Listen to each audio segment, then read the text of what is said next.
আমার নাম আব্দুল মমিন। আমি দীর্ঘ 22 বছর কুয়েত প্রবাসী ছিলাম। আমি কুয়েত থেকে যখন বাংলাদেশে আসি তখন আমি বিভিন্ন কায়দায় আমি চিন্তাধারা করি যে আমি কী দিয়ে কী করব। পরবর্তীতে কোনো কিছু কুলকিনারা না পাই আমি এখানে আসছি আমার গ্রামে। এটা আমাদের গ্রাম কাতলামারি বইডাঙ্গার রাস্তা যেটা, এটা এখানে একটা ঐতিহ্যবাহী বটগাছ আছে এখানে। ওখানে আমার নানার কবর আছে। সেখানে অনেকে আগে ওই যে হিন্দু সম্প্রদায় ছিল যারা সবাই এখানে পুজো টুজো করতো। ইভেন বাইরের থেকে লোকজন সেখানে মানত টানত করে।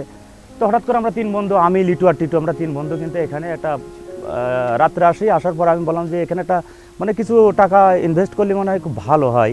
একটা ছোট্ট, তখন আমার মাথার ভিতরে আসলে ছোট্ট একটা দোকান আমি দিলাম। ফার্স্ট আমি এখানে এই দোকানটা আমি উদ্বোধন করি।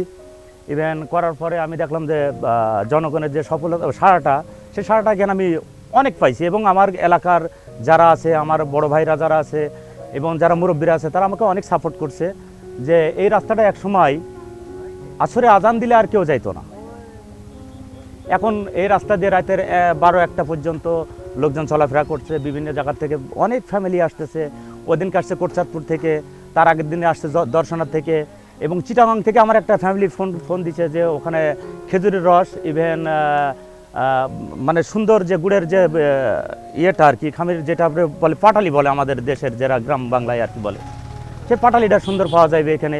ইভেন এখানে ফুচকা পাওয়া যাইতেছে, চটপটি পাওয়া যাইতেছে, সিঙ্গাড়া পাওয়া যাইতেছে, মোংলাই পাওয়া যাইতেছে, আরও অনেক ঝালমুড়ি পাওয়া যাইতেছে। আরও এখানে আর কিছুদিন পরে যে হবে কি, যে এটা আমাদের জমি, এটা আমি এখানে ভরাট করে এখানে ছিটে রুটি আর হাঁসের মাংস সেটা আমি তৈরি করবো নিজে। মানে আমার কাছে খুব ভালো লাগছে। ইভেন যারা এই যে বেকার যারা আছে, আমার এখানে 4 জন অলরেডি এই ছোট্ট দোকানে 4 জন কাজ করে, আমি তৈরি করতেছি, সবাই দিতেছে। আমার কাছে খুব খুশি লাগতেছে, আমার কাছে আনন্দ লাগে। আমি প্রথম শুরু করছি যে কফি এবং দুধ চা পোড়া রুটি দিয়ে, এই 2টা দিয়ে আমি শুরু করছি। প্রথম দিন আমার কাস্টমার খুব ভালো ছিল।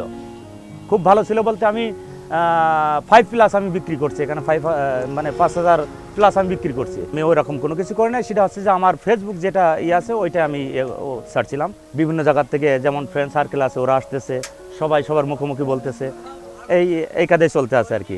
খুব সুন্দর আয় হচ্ছে, যতটুকুই হইতেছে ওরা খুশি, এটাই আনাপ ওদেরকে। আরও ভবিষ্যতে চিন্তাধারা করতেছি মানে নতুন নতুন কোনো কিছু করার জন্য এখানে আর কি। তো আমাদের পাশে একটা বাজার আছে কাতলামারি, অনেক পুরাতন বাজার, সেখানে তো আমার একটা উন্নত দেখছি না। তারপরেও এই যে আর কিছুক্ষণ পরে কাতলামারি বাজার বন্ধ হয়ে যাবে এরকম একটা ভাব, সবাই এখানে চলে আসে।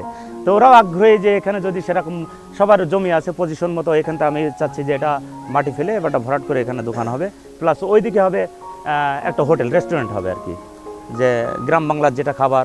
আমার পরিকল্পনা, ইভেন আমি চালুও করব, সপ্তাহখানেকের ভিতরে আমি চালু করব যে আমি ওখানে একটা ঘর করব।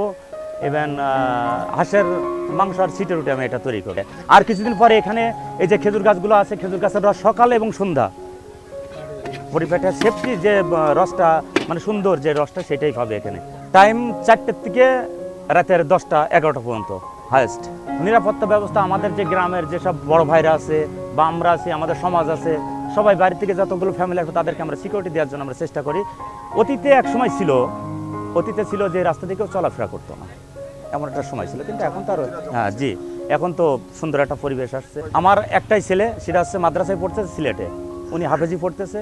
আমার সিলেটে বাসা আছে, আমার এখানে আমার নিজের মাতৃভূমি আমার এখানেও আছে। প্লাস আমি এটা করার পরে আমার অলরেডি আমার পুরো ফ্যামিলি, আমি কিন্তু বাইরে থাকি, কুয়েতে থাকি, আবার প্লাস আমি চলে যাচ্ছি ইটালিতে চলে যাচ্ছি, আমার পুরো ফ্যামিলির আমার জমা হয়ে গেছে। তখন এখানে আমার যারা আছে, আমার ফ্রেন্ড সার্কেল যারা আছে, তাদেরকে আমি এখানে প্রতিষ্ঠা করে দিয়ে যাবো। আর যদি একান্তই যদি না হয় তো আমি ক্যান্সেল দিব, ইটালি ভিসা আমি ক্যান্সেল দিব, আমি এখানেই চালাবো।